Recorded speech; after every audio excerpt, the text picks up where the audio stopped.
Everybody likes to eat. Of course, each may have his own individual preference, but no matter whether it's a hot dog at the county fair or a full-course dinner at the Ritz, there's no denying that people like to eat. Food is the high spot in our daily lives, whether it's aboard a speeding train or in our favorite lunchroom round the corner. For man must eat, and therein lies the secret of the growth and popularity of one of our biggest industries, the restaurant. Here is a business employing over 2 million persons and doing over $2 billion worth of business annually, all because people have to eat, like to eat, and don't like the work of fixing their own food. Yo, what's going on, everybody? This is Chef Dudley, Chef Gang Radio, and this is the Chef Gang Podcast. Before you do anything else, please go on Chef Gang Radio on YouTube and make sure you subscribe to the channel for further content and this podcast. All right, let's get it started. We're going to talk some serious shit today. Listen, got to. It's a must. All right, Chef Gang Podcast, Episode 2. My co-host, the lovely Chef Kimberly VanKline, the catering queen. What is going on? Hey everybody, what's up? Chef Kimberly VanKline here, the catering queen. Yeah, you know, it's Black History Month. We're going to definitely dig deep, go back into our roots and see where food actually started, where it came from. And we are very happy, very excited that we have the one and only Aaron, who's a dope chef, done many things in the industry. He's been around for years. I ain't going to spill the beans too much. I'm going to give him that opportunity to do that, but I want to introduce everybody, Chef Aaron Gadson is in the kitchen today. Yes. What's going on, homie? Man, appreciate you. It's a pleasure to be here. Pleasure to have you, bro. For sure, man. What's going on with you, man? Excited to be here, man. I had to be a part of this, the whole movement, man. We are so excited to have you. And listen, Jesus. I love it. I love it. It's a long time coming. Yes. So we're going to get to something real quick. I think that before we go into the topic of Episode 2, we got to recap a little bit from Episode 1. What you think? That's fair. So, we got a lot of feedback for Episode 1. We did. Chef. We did. How you feeling? How you feeling about that? I mean, I feel, I don't want to say bittersweet, but I feel that we're going to definitely touch upon some sensitive topics with people that are chefs in the industry and these young millennial chefs versus the old school chefs. There was a lot said. There's a lot that we can learn from them and they can learn from us.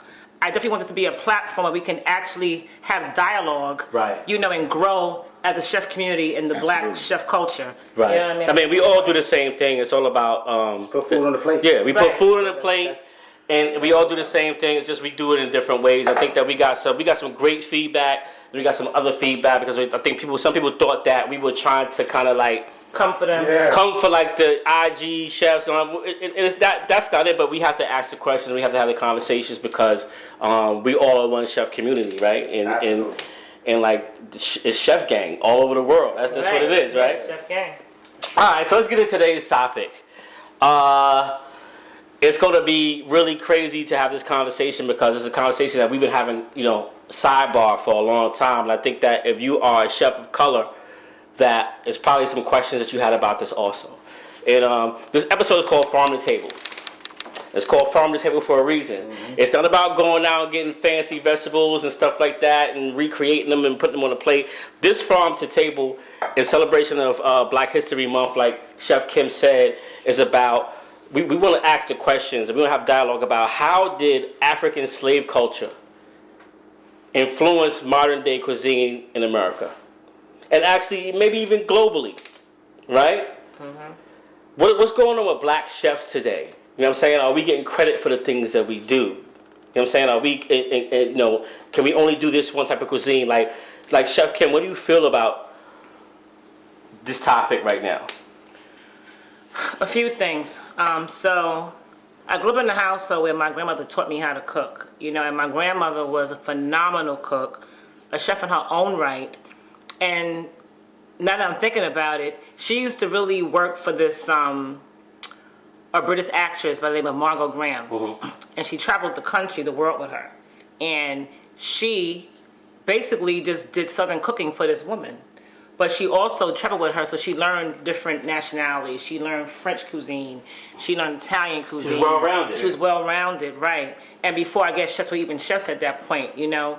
We're going back probably to like the early 1900s when this took place.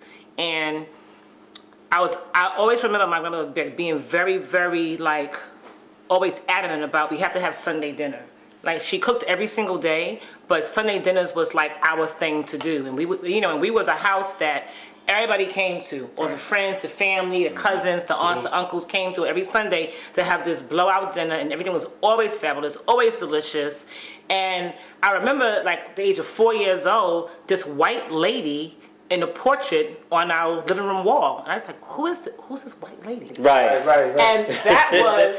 It's fried chicken, it's everything. Like, who's this? Right, and like, it was her boss. Right. It's who she cooked for and traveled with that gave her this platform to showcase her own skill set. And it was just phenomenal, you know, and I just feel like in today's culture, we don't get enough credit of the food that we cooked back in the day. Like, when we were slaves and the masters and we had to feed them and their families and everything, we made nothing out of something. Right. Absolutely. No, we made something out of nothing. Right, so that's the reverse. We made something out of nothing. So whatever you had in the cabinet, you would pull out. You would come with this nice dish, comfort food. They loved it. It was grits. It was shrimp. It was everything. You know what I'm saying? It's just like, I feel like we don't, as a culture, as black chefs today, get enough credit for where we came from. So I just how we set the platform. So according to Wikipedia, the definition of soul food is an ethnic cuisine traditionally prepared and eaten by African Americans in southern United States. The cuisine is originated from conditions and traditional practices of enslaved West Africans in the colonial period. So basically... So it's only eaten by African Americans? No. I'm just saying, this is what Wikipedia said. It says traditionally only eaten by African Americans. We know that that's different. That's not true. What I'm trying to ask, and I'm gonna throw this to Aaron, is like, you know what I'm saying? How do you feel like the slave trade influenced modern American cuisine?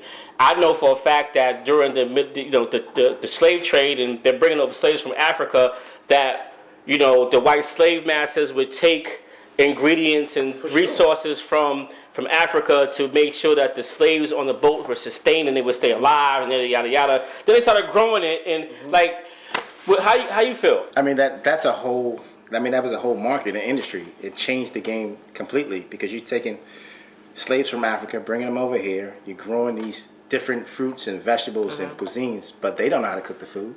So who do you get? So you know what I mean? You bring them on over here on a boat.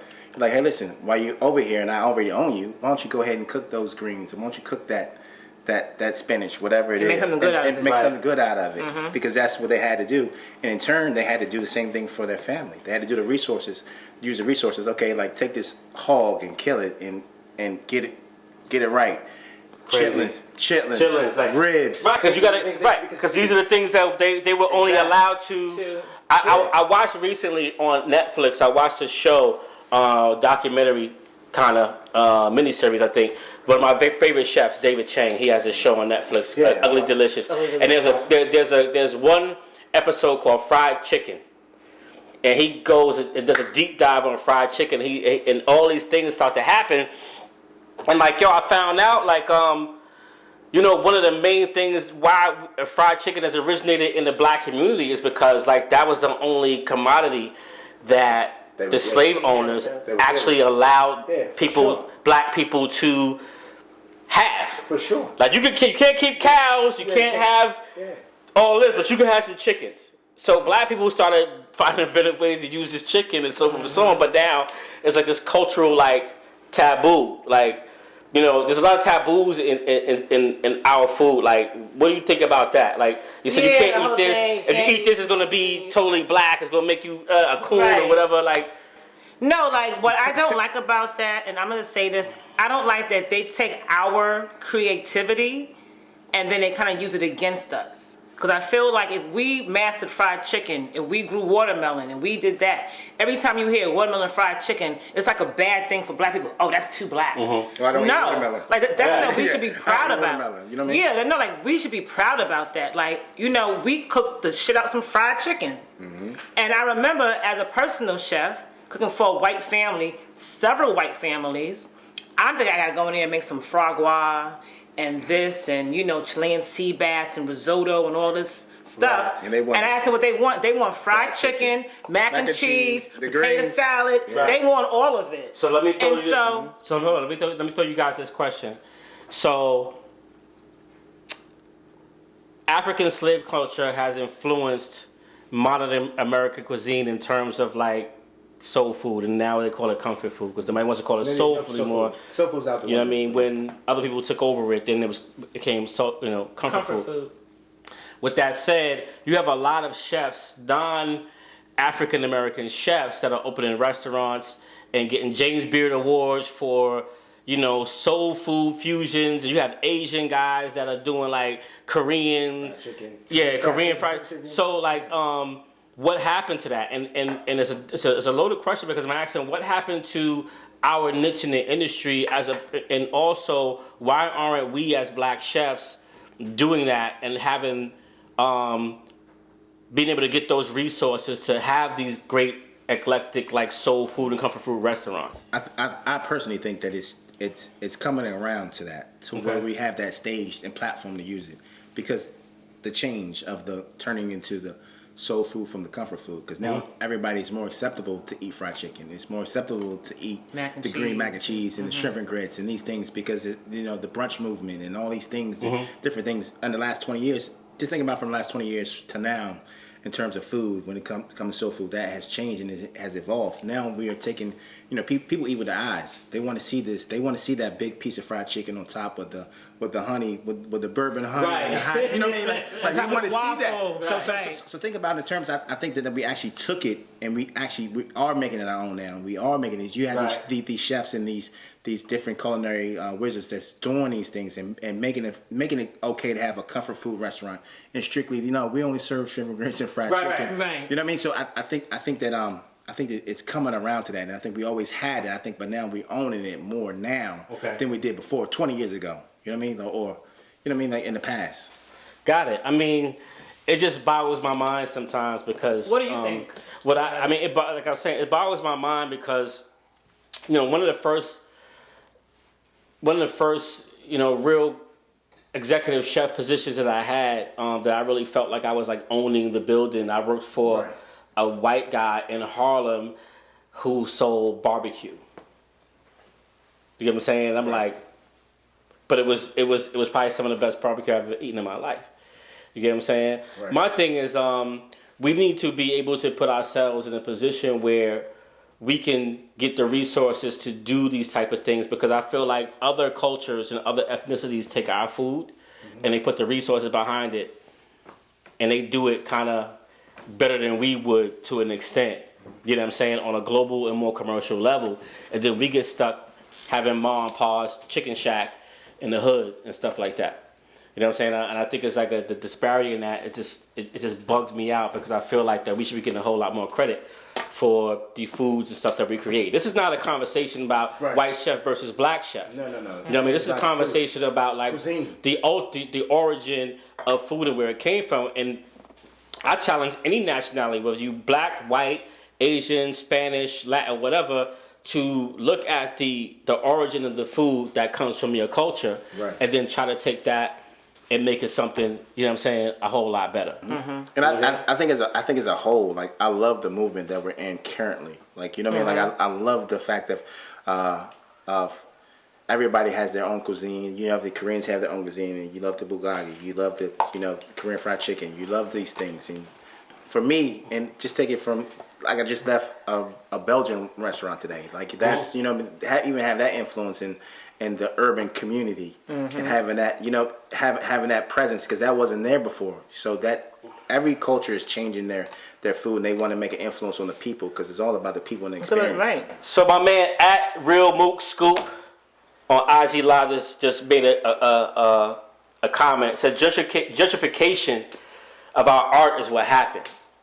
So how do you think there's soul food places popping up everywhere? Right. And black people don't own them. Right. How did gentrification play a role in that? Wow, that's a good question. That's deep. That's deep. I feel like, I feel a part of it is that, not just gentrification. Right now, we are in the height of a lot of interracial relationships, interracial marriages, stuff like that. So it's a bridging of different cultures together. So if you have a black lady that's with a Jewish man, and say they open up a restaurant, and she's the person that has the soul food background, but he has the means to back the business, it's a great dynamic. It's a great team effort. You know what I'm saying? And I think with gentrification, you kind of bringing in different nationalities, different cultures into your community. And then we got to share the space with these people. And then it goes back to, like, I'm from Harlem, born and raised. And even we went through a whole gentrification process. And they thought it would be basically, I want to say 15 years ago, it was going to be that thing. Mm-hmm. Like, it was going to be all white people, entrepreneurs, business people, hedge fund owners that's going to live in Harlem amongst all these different, projects and this and that and the third. I was in Harlem about 3 weeks ago, and I'm driving down the street, and there was a bodega on a block. All that's knocked down, and they're building a high-rise building, condos, right there on 8th Avenue, central of Harlem. Mm-hmm. And I started seeing all these white people with dogs walking outside. The whole culture's changing. Like, it's changing. Like, and so we have to actually still put our foot down because they're trying to push us out. And with them trying to push us out, we got to pull that back and say, listen, we got to somewhat connect, own our own restaurants, put all the work that it takes to go into doing that, and put it from our resources to actually, have something that we can be proud of where we grew up at. Like, how can you grow up in a location that you grew up seeing people and your aunts and your mothers and your grandparents, and you all ate these different places, and back then it was all owned by black people. A lot of restaurants like Sweetwater's, Honeysuckles, all that was owned by black people. Perks, owned by black people. Not now. Everything. So what happened? What you said. So I think this is my personal opinion, and me coming from gentrification. So DC, the DC metropolitan area, is one of the highest. Hot sauce. Yeah, you got to. It's one of the most gentrified areas in the country. So I've seen it from every level. So you're talking about from the 90s, early 90s to now. You're talking about Horse and Dickies because of the gentrification. They're about to close. The gentrification is about to close. So we just read that. So to add into that piece, I think it's still on us, the curators, the people who are here and love it and respect that culture, to make that change. Mm-hmm. We need to go into these streets and actually, or to communities, and actually bridge that gap. You know what I mean? Like, understand what it is and what's the need is. No, we need this soul food place here. And actually the people that come from the area that's gentrified, that's coming in here because they want a job, they want a new opportunity. They only come here for opportunity and chance. They're not coming here because it's some structurally thing. But but so those people are still looking for an experience of the food and the culture, the DC culture. Like New York? Like, if I go to New York, I'm like, listen, what's the cuisine? What am I doing? What am I eating? Where am I going? I'm looking for suggestions. So that's the same. It's kind of like the same thing. Yeah. My beef with gentrification, in terms of the culinary business, you know what I'm saying, is that you get people that move into an area, you run an area down to where the property value and everything goes haywire. You disenfranchise people and everything, so everything is a little bit more cheaper for you to buy it. You come in, you buy it, and people, of other ethnicities are attracted to the fact that, okay, I'm going to live in a place that used to be a drug strip or whatever, and they've revitalized it or whatever. Then you come in and they're like, okay, you don't want the Vichy schwa and all the French cuisine. You want. So to me, in this business, even as a consultant, I help people build. But you understand what I'm saying? It's more it's an experience to them. Like, it's like you're riding a ride at Great Adventures. It's like, I'm gonna go to the this neighborhood. I'm gonna live in a place where that used to be a crack den. And I'm gonna do this. I'm gonna do that, and then I'm gonna get some soul food too. I'm gonna get the whole experience. That's how I feel they doing. Like, real talk. But also, what I want to. But listen. It's funny. But listen, as a whole, I think that we still in the Jay-Z mindset Right. We have the opportunity to buy back the block. I don't Exactly. care. That's what I was It going to say. So no, he hit on my point it exactly. was Because their- what I was going to say with Horse and Dickies, with them losing that, don't Somebody should think step that in. the landlord, No, somebody- don't no. think that the landlord ain't raised their rent, but they can't afford it no more. Right. We should And that's step in. what they do. They No, no. raise the rent so high. And they make you have to do a whole new lease that you can't afford. I hear all the time. Yeah. Some of my friends Lots of have places like that. bakeries, like little, like just different kind of like little restaurants, and they're in the strip mall. And then the landlord says that they're doing great. They're getting money. They're making money. They raise the rent so high that they can't afford it. So they push them out. They have, yeah, and the thing about it is they have to push them out because they want to get that tenant in. They want to get that Chick-fil-A in that's going to make them, if they make it $10,000 a month, they want to make $20,000. Right. So $30,000. and everything is a business side. But I think us as individuals, we need to create those avenues and market. We always been creative since slave days. We always been creative. We always been always. That. So why can't we do that now? So take that same mindset and okay, let's figure out a way to make it work. And I think that us as in the black chef community and in the black culinary world, I think that we have a responsibility to make sure that we still pushing the envelope to people. I don't care if you just came on, you was just cooking last week. You still have a response. You want to end on this game? You want to make storefront? You need to make you need to make a change. What's your purpose? We're gonna come back to that because that's a question I was gonna ask. What's your purpose? No, I wanna switch the dynamic a little bit, and I wanna get off the gentrification and all that other stuff. I want to talk about professional black chefs. Right. And I want to discuss the lack of diversity in kitchens in terms of African Americans, and not only from the line level, cooks and so on, but I said this, I asked this question in the last, in the first podcast, what happened to the black executive chef? Where is he? You understand what I'm saying? I came through, I got out of culinary, in 97, and I've been going through, restaurants and doing my thing and so forth and so on. When I first got into the restaurant business, and again, this is no slight to any other. How many black chefs were there when you came out of school back then? Zero. The only black chef I think I knew about. 97, 99. The only black chef I think I knew about that was popping at the time in New York City was. I was just hearing about Marcus Samuelson because he was working at Aquavie. Mm-hmm. He wasn't Red Rooster Marcus Samuelson yet. And as far as TV and stuff, the only person I heard about was G. Garvin. Mm-hmm. You know what I'm saying? But I look at was infant stage. Yeah, but I'm saying. Yeah. So I'm looking at. Yeah. I'm looking at. And I got an interesting story about that too. I'm looking at not per se, but I'm just looking at the whole dynamic of the industry, and I'm coming through and every executive chef was Caucasian. Every dishwasher was Haitian or African. Every line cook was Haitian. You know what I'm saying? And now when you look at the industry from a professional standpoint, a lot of chefs are executive chefs are either Caucasian or of Latin or Hispanic descent. Mm-hmm. Mm-hmm. The entire line is of Hispanic descent. You know what I'm saying? And even down to the dishwashers. So, what happened?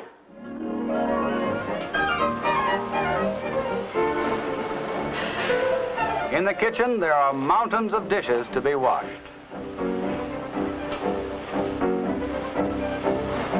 The dishwasher is an indispensable member of the hotel crew. Without him, the work of all the cooks and chefs and waiters would go for nothing. Well, to be blunt, be honest. The whole dynamic changed when the Spanish culture came into the working environment. It changed completely because they're just happy to have a job. Mm-hmm. Mm-hmm. For us, we were just we can have a job, we can go do whatever we want to do. But I think that's one mindset, and I think the other mindset is just one of those things where oh, it's okay. That person evolved. They didn't want to just keep doing the dishes. They wanted to prep. Oh yeah, no, I want more hours. What do I need to do to get more hours? Mm-hmm. That's what it is. I think that's what it is. And when we were more cared about other things. Right. You know what I mean? Like other things and surviving another way, because we were all evolving too as a culture too in different ways. Mm-hmm. So we wanted to be the black executive chefs. We wanted to be the owners. We wanted to be these things. And at the end of the day, that culture came in and was just like, no, we want to do this. We want to prep. We want to. Right. I think that's the cycle that came in. But I think from my standpoint, for what I've seen, it became a way for the restaurant owners, you know, who weren't of African American or minority descent, to get a little bit of cheaper labor, for sure, and get people that were going to do certain jobs and, you know, didn't feel a certain way about doing the dishes or scrubbing the pots and so forth and so on. You know what I mean? No shade to, you know, anybody that they work hard. They do. Like their whole lifestyle is about working hard and so forth.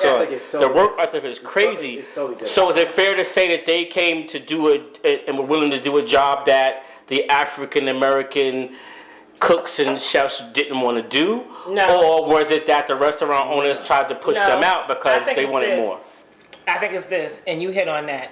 As we wanted to do more, we wanted to move up that ladder of success. We wanted to now come from a dishwasher to a line cook, to doing a, you know, salad station, to actually being a sous chef, this and a third. The more that we wanted to grow, the business owner that owned the restaurant saw that, was like, I don't want them to grow. They got to stay where they are. But I'm going to take the new Latin people and make them work just as hard, do double the work for less money. And that's how we got pushed out. Because they took less money, and they didn't want to grow into anything else. They like you said, they was happy doing what they was doing. I think they're happy doing what they want to do. That's another piece too. Like, I'm gonna be honest with you, it's people, like they people don't. I know even to this day that do the same. I mean, You seen it. They don't want to. They're like, the guy that you used to work with, that was a sous chef. You said he don't want to be no executive chef. He want to do just what he's doing. Because I'm making my money. Making his money, got his family, and right. And so that's what happens, is that we're being penalized for wanting to grow and want more. Whereas if we were going to, as they say, stay in our place and keep doing what they want us to do, then they're happy. The minute that we kind of challenge that and want to be better and go beyond, it's a problem. I've been in many situations where I felt as if I wanted to grow as a chef, and other people have tried to put barriers in my way where I couldn't do the things that I wanted to do, and so forth and so on. So, coming from that, and I've dealt with a whole lot of challenges, but do you think that's why, and this is jumping back to the first episode, do you think that's why you have a lot of African American chefs in this country who are now jumping on the social media bandwagons and trying to do that, be the IG chef as opposed to being a restaurant chef, because they feel disenfranchised in working in those establishments? Is it a way for they feel like they're straight to the consumer? Could be. And they just got to get this out. They got to get the creativity out. Like, oh, you're holding me back. Is that one of the things that is making these guys go to these lengths? I think that's it could be. definitely a piece. Assessment. There is somebody out here has that mindset for sure. But I think as a whole, I think that people are just like, listen to me. I can make good food, and I can make great food. Have you seen that the Instagram handle Cooking for Bay? Yeah. So like, that's how shit. Like sometimes Lord have mercy. Hold on. That's how shit. So Henry, we know. Where's the camera? Listen, we know. I need Cooking for Bay to come on this show and show his face, because this dude is crazy. I get entertained when I see that. So understanding, like, I know heights, dimensions, and how food people eat with their eyes, and understand, like, that piece of it. And I think that sometimes people see it and like, man, I can do it. Exactly. And like, okay, Soldier Boy complex. So let me quit my job. Let me listen to me, honey. I got this, because I'm selling these plates for $15, and I'm gonna make this money, baby. I can sell 100 plates in a night. That's $1,500. That's more than I make a week. Mm-hmm. So we gonna do this. So that's what it is for me. So that's the piece. So they see the financial piece and don't understand the piece that that we all went through. Mm-hmm. Mm-hmm. Being in this career of understanding of working hard, the work ethic, the integrity, that plate, every plate's got to look the same, consistency. They don't have the same mindset. So they haven't been trained. They just see it and like, no, I can do it. I think that's what it is. They are selling food till it runs out. Once it runs out, that's it. I'm making 100 plates. Once that goes, that's it. I'm done. That's their business. And they bet on that, so they count their money. I'm gonna do the turkey wings. I'm gonna do these greens. I'm gonna do this rice, and that's what I'm gonna do. And I got 100 plates, and that's what. So it's a mindset. So it's a financial component to me that drives them to do that. But for the culture. But how does that promote overall growth? Like so for me, I personally am not in competition with that person. Right. That person right there is who they are. Right. Listen to me. I appreciate who you are, and you make my job easier. because when I present my food and the people are like, man, I want to lick the screen, I know what it is. Nobody's saying it about your food, right? But they saying it about my food, and I appreciate that because I have something to compare it to. You know what I mean? The person that wants that type of food, they're gonna buy it. Is on that level, buy it for $10, $15. Right? Like they want that type of food because they don't care about presentation. They don't care about they never tasted it. They just want something to eat. So you can get $10 for that plate. I see some stuff on social media that is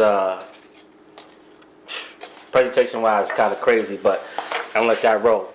All right, we gotta start hitting some of the hard topics. You know what I'm saying? And again, this is not a attack on any other chefs of any other ethnicities, but again, like I said, there's a distinct disparity when it comes down to talk about black chefs and the black chef experience. And I want to talk about right now the plight of the black chef, because I think that the black chef is becoming extinct.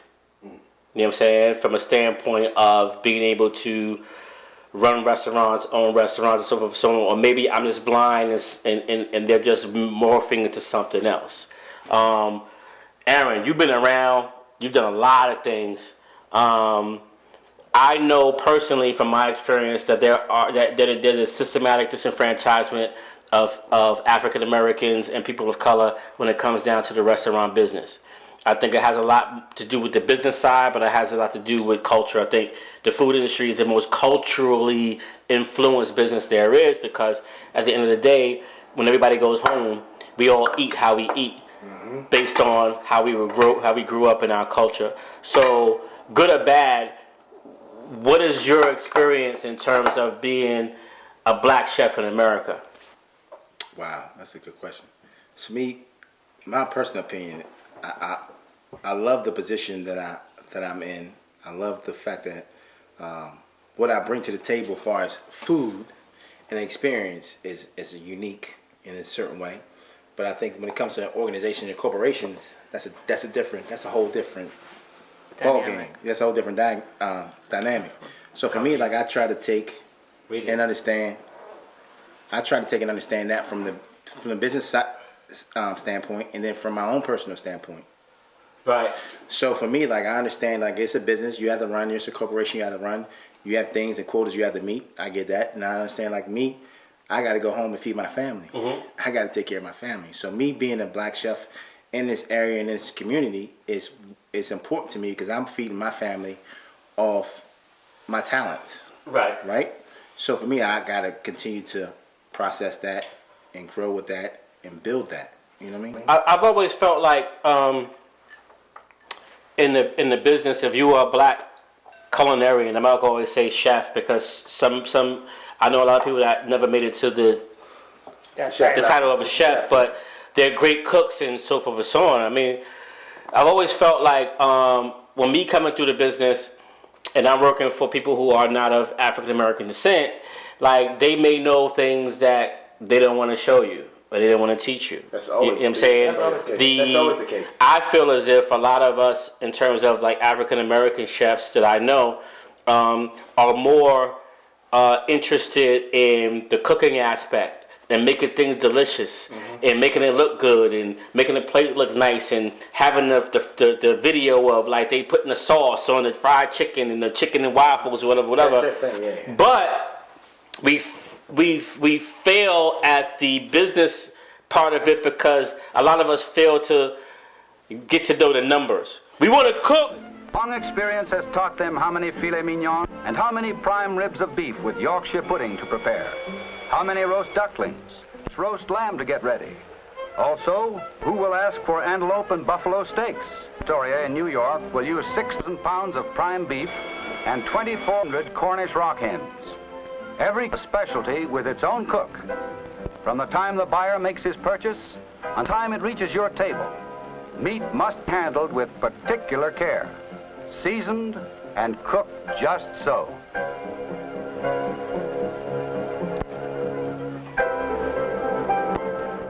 He must have knowledge of food in order to plan menus and understand what constitutes efficient buying.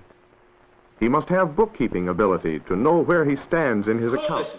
But we don't. Hold on. That's two totally different worlds. Okay. I learned that. I think that was probably like, I learned it when I switched to front of the house to back of the house. That's when I learned that piece. So when I switched from front of the house to back, it was more to me than knowing that, hey, listen, I overcooked your steak. Let me come out and say, hey, I overcooked your steak. I'm so sorry. Opposed to me, like, understanding, me walking out to that floor and understanding, like, no, I undercooked your steak. This is what it cost.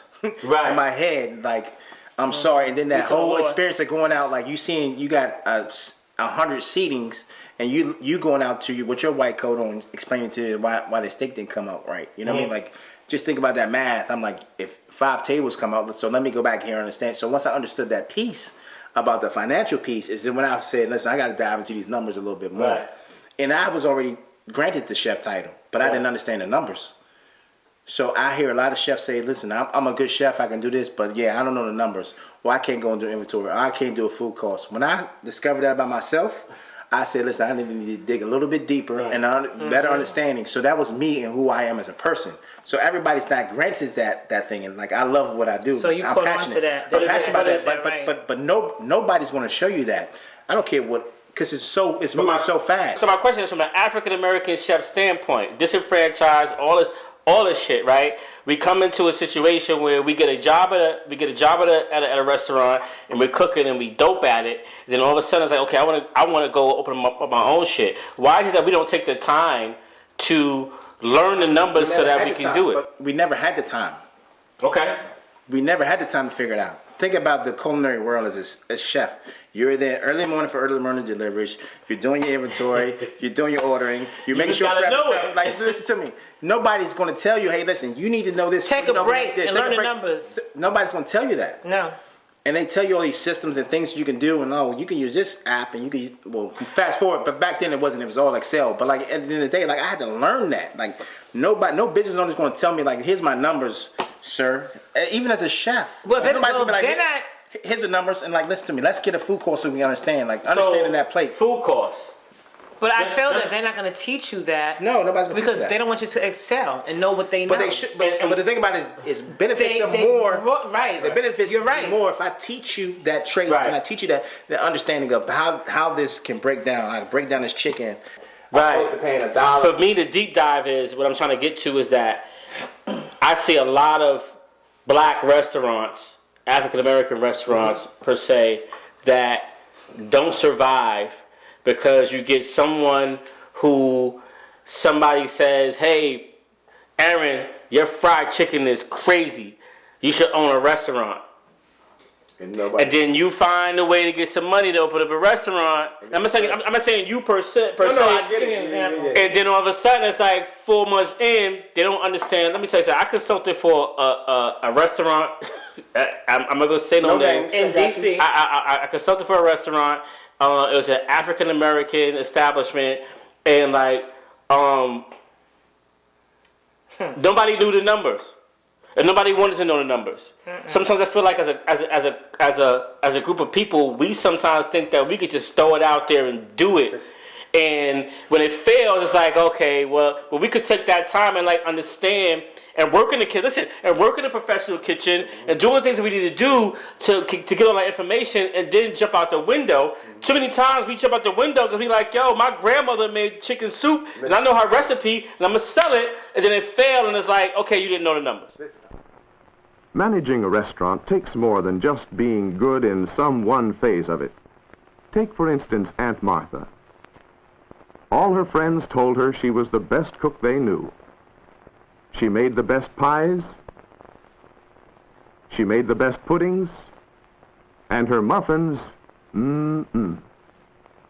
Well, anyway, Aunt Martha decided to go into the restaurant business. So, she rented a vacant store, the first one she found, got busy and cleaned it up, got new furniture, and spent plenty of money decorating the place. And soon, Aunt Martha was ready for business. Ah, but business wasn't ready for Aunt Martha. The fact that the store happened to be on a quiet side street hadn't occurred to her. And neither had the fact that she didn't know how to plan her meals economically. All in all, poor Aunt Martha wasn't making a go of it. And the worst of it was she didn't even know why. The fact was, Aunt Martha was no manager, even if she was the best cook in town.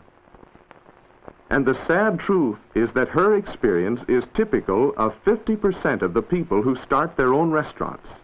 Think of it, that so many failures should occur all because too many Aunt Marthas rush in with no real preparation for the job. Listen, I'm itching to say this. So listen, it comes down to this one thing. We have a perception of what a black cook or chef is, right? Right. So if I have a recipe for the amazing fried chicken, and I say, listen, let's open a restaurant together. Nobody knows how to get to that. Nobody knows how to get to that number, that magic number, whatever it is. Let's make money. Nobody knows how to get to that number. We're going to do it though. But their perception is, I look at you as money. You have the recipe, but I look at you as money. Right. We don't know how we're going to get there, so there's no conversation about how we're going to get there.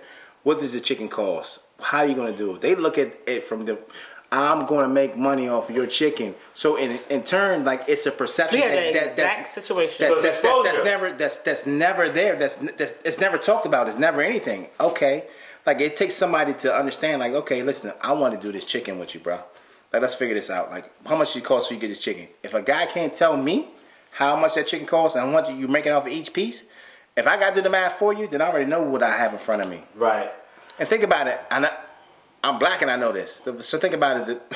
The other people who know this and look at you like, man, listen, I like your fried chicken recipe. Let's do it. So and you do that and bring them in. And like, so listen, we need to be, in essence, we need to be more educated. For sure. In terms of what we're doing. I feel as if we originated this cuisine. We should be allowed to sell this cuisine and do the things that we want to do with it. You know what I'm saying? Other people take our passions and our creativity and they put the resources that they don't give us behind it. And put the resources behind it, they just jump out the window and do it. Mm-hmm. You know what I mean? I agree with you. It's just like you always say, it's the record industry. It's the same thing in the record industry. It's the same thing as the music industry. Like you get a dope rapper. It's the same thing. But he don't know the numbers. He's not thinking about owning his own music, owning all his rights and all that stuff. He just wants to be famous and be out there. And that's how in the chef world they treat us. Oh, they want to be known for their mother's recipe. All right, but they don't know the numbers. So let's get them out there and put the name to that fried chicken, but we're going to collect all the money on the numbers that he's going to bring us from this good recipe. It's the same shit. It's the same shit, right? Yeah. So in I don't want to say in conclusion, but we talked about slave trade. We talked about bringing new food to America. We talked about how we got to this place that we are right now in terms of the black culinary experience and being chefs and so forth and so on. My question is this: what is the responsibility now of the African American chef in America to the culture? Is it, I want to be a chef first and I need to do all the things that I learned in school and so forth and so on? Do I need to be a black person first and do soul food and comfort food or whatever? What is the responsibility for the black chef today to ensure that we have futures? Bro, that's a huge question. A loaded question. A loaded question. So for me, like, I can only do what I can do with my circle, who I'm around. So my influence is the people around me. So I'm big on, like, if somebody's on Instagram and I see something, I don't care if it's cooking for Bay Plate. I don't care if it's anything. If I see you got good energy, you want to learn, I follow you, I see you, I say, listen, if you need something, let me know. I'm okay with dropping that seed and watering it and see where it goes down the road. You're either going to take it or you're not going to take it. Mm-hmm.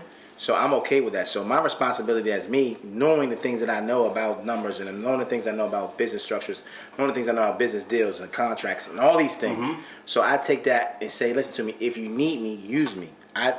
Call me. Say, hey, text me, inbox me, whatever it takes, DM me, figure it out. But at the end of the day, I'm not always looking for money. At the end of the day, I'm not always. So we always looking about how we're going to fatten our pockets. I don't always look for that. I believe in giving, because if you give, I believe in this one thing in particular. I think if I make you $1 million, right? I have $1 million, and I know my worth is I'm worth $1 million. If I help you get $1 million, then I help you get $1 million. What did I have? When I'm time for me to do something, how much do I have? I got $3 million. $3 million. Right. You understand? Yep. So if I know that, then that's what I'm gonna continue to do. So if I do that, plant that seed in 100 people, I got 100 million.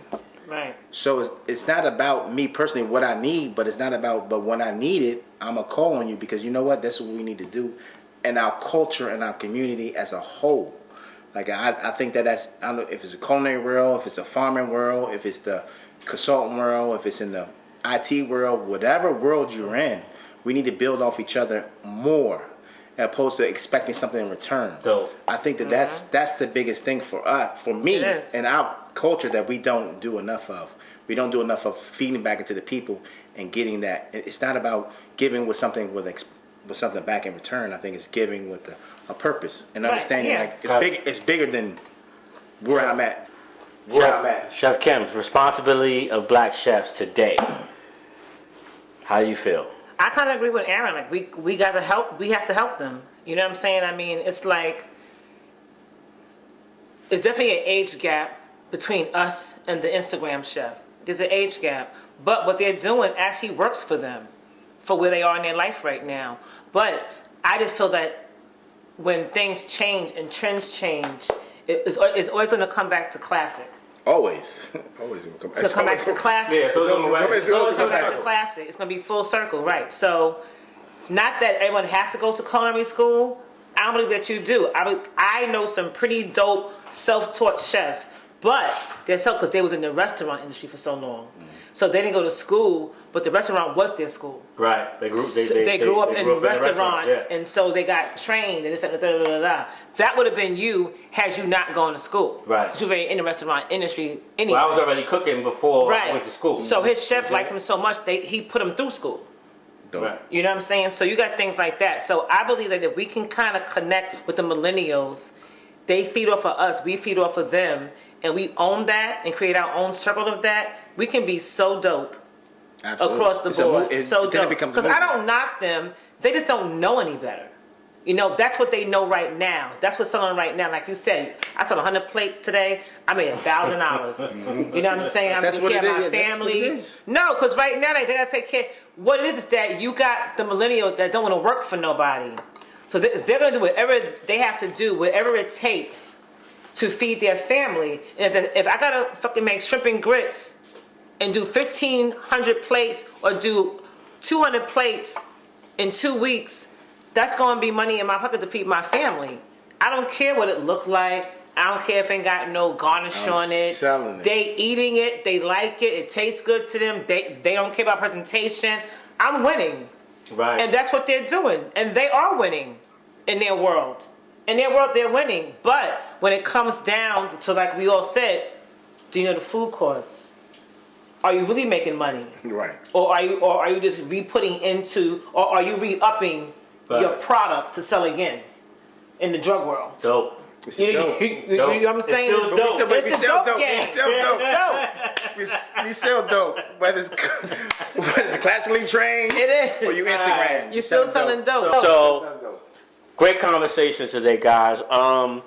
My answer to that is, what's up? Not to cut you off, I do want to bring up, so I put a post up yesterday about tipping. Oh yeah, let's talk about that. Oh yeah? About tipping. So when you go to a restaurant and you tip your waiter or your bartender, this, that, and the third, do we all know where tipping came from? The history of gratuity. Right. Wow. And I'm gonna let you rock with that because, you know what I'm saying? Me and you had this conversation yesterday, so I'm gonna let you rock with that. So back when we were slaves and we had masters and we cooked in the houses, this, that, and the third, and they would go out, the slave master or those people felt that instead of giving black workers a salary or pay, they would just tip them. And they would tip them because they always wanted them to feel like this is all you're going to get, this is all you're worth. Mm-hmm. You're not worth more than this. You're serving me, and so I'm going to tip you for serving me. So they, from some way back then, they took away that we earned that money. We earned that money. We did a great job. We earned that money. We earned our paycheck. We earned this. Now I'm going to tip you because, you know, this is what you're supposed to do. Right. So they try to brainwash them to tipping was their pay. Because they didn't have to give them a wage or a salary. How it evolved and was when you had after slavery during Reconstruction, when black people were now working in service roles. You know what I'm saying? The people who owned the restaurants or what have you would subsidize their income, so they would pay them less than what they should have paid less them, than minimum wage, and depend on.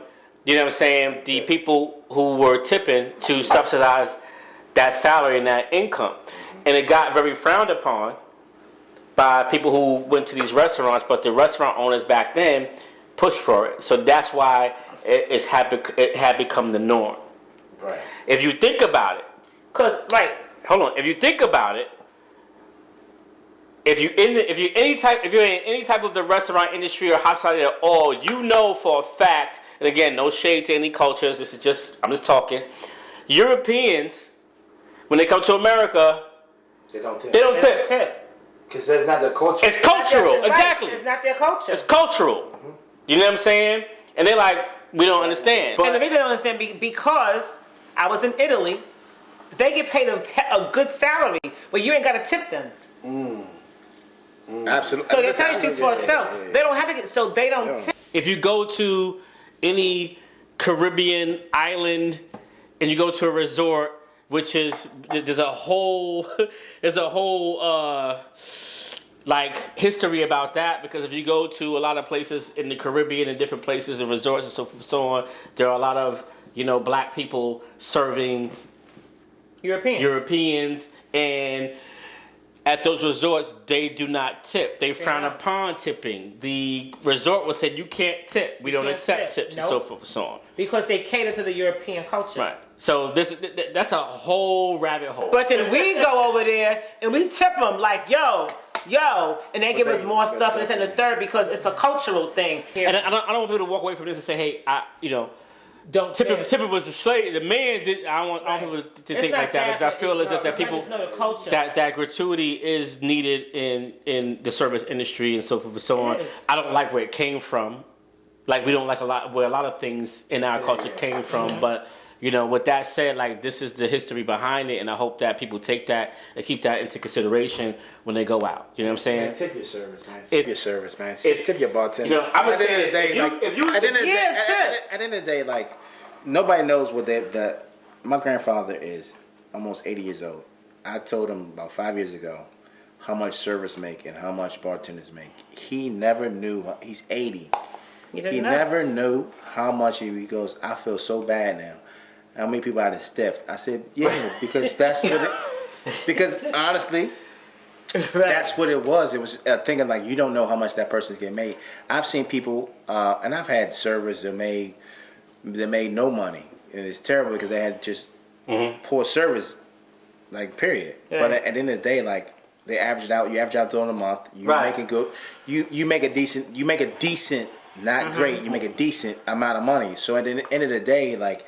But there's still taxes and things that come along with that. So it's my saying is this. You know what I mean? I want to end this right here in saying that, if you go out and you buy a pair of Jordans at a sneaker store, you go out and you buy a pair of Louboutins at Nordstrom's or whatever, like the person who's selling you, that person's helping you out, is getting a commission. They're getting a tip. You know what I'm saying? It's just building to the salary. And you more adamant about making sure that person gets that commission because you don't know no better. But when you sit in a restaurant, somebody's serving you your food, something you put in your body, you're questioning about whether you should give this person a tip. And I think we need to think about that. Absolutely. We're more willing to give commissions and tips to people who put clothes on our back, but we don't know that that's a back end commission that they're getting. But we're less inclined to people that to the person that's serving you bring your food and make sure you get your food on time and it's hot and take care of your table and give you water and cater to you. You feel like you shouldn't tip them. So that's a whole other conversation. Yeah. Definitely. But in conclusion, for me, I just feel as if when I asked the question about responsibility of black chefs, the main thing, we can cook, we can do whatever we want to do, we can learn the numbers, but we need to educate ourselves a little bit more. I think that black chefs need to know who the Chef Hercules of the world, who was George Washington's chef, and the Chef Ernest's, and so forth and so on. I got a book here, Rufus Estes. This is one of the first black post-slave cookbooks to ever be written. You understand what I'm saying? This is a cookbook from a former slave. You understand what I'm saying? That wrote his own cookbook, and you go into it. It ain't no pound of this and a cup of this. You put a little bit of this and you put a little bit of that. You know what I'm saying? But this is a good read. This is a good read right here. I challenge every single black chef to read this book and go through it and look at these recipes. You know what I'm saying? And you know, I keep saying in conclusion, but you know, as we wrap this all up. Chef Aaron, you got 30 seconds, bro. Look at the camera. What you got going on? What you do? So definitely doing consulting for sure. That's my number one. That's my bread and butter. Helping brands and organizations build their corporation and understanding what they need. The other thing is I still do catering for sure. Get ready to launch an online catering. Probably March, beginning of March, maybe the middle of March. That's going to be strictly kitchen to the person, and then I'm doing meal preps as well. Got it. How can people get in contact with you? How can we contact you? I'm at Mr. Gadson on IG. That's the best way to get me. Spell your name for them. That's Mr.Gadson. Mr. Gadson. Best way. Aaron Gadson. Follow him on Instagram. Are you on Facebook? Yeah, I'm on Facebook. Aaron Gadson on Facebook. Aaron Gadson on Facebook. Chef Kimberly, what you got going on? My nonprofit is about to kick off in a huge way. I'm happy about it. It's called Chef, CHEF, stands for Cook Healthy, Eat Fresh. To teach the kids how to cook, to teach the kids how to learn about home ec, how to iron clothes, just that home economical background that we're going to bring back to the school system. I'm proud of that. It's been a baby I've been nursing for 2 years. I'm about to give birth in a couple of weeks to that. And definitely catering. I'm focusing more on weddings. Weddings that's gonna be my go-to. Weddings, high-end cocktail parties, wedding receptions, this, that, and the third. I am a preferred vendor with the Oxon Hill Manor facility and all there. And Prince George's County. I'm in that system as a vendor as well for all the public school systems, and just doing what I do. And we're gonna push forward. And with me, the book project is in the works. The documentary project is in the works. I'm about to do it big in 2020. I'm very happy about that. I sit on the board with the Chef nonprofit, so we rocking that out. And I just encourage every single chef and every single chef of color, any nationality, any ethnicity. Research the food culture that you came from. Research it. Know what you're cooking and why you're cooking it. A lot of people out here cooking, but they don't know why. Go back, research. If you're a black chef, research. Jewish, Italian, whatever. Know your history, know your culture when it comes to food. Just don't try to get out here and jump out the window and do anything because, this is a chef culture and we need to preserve it. All right? Chef Henry Dudley, Chef Kimberly VanKline, Chef Aaron Gadson in the building. Thank you, again. Aaron. This is the Chef Gang Podcast, and remember, this is our kitchen, but you're always welcome. The chef adds final touches, their pièce de résistance. The sauces of rare herbs and wines are concocted by an ageless alchemy known only to these custodians of the culinary art.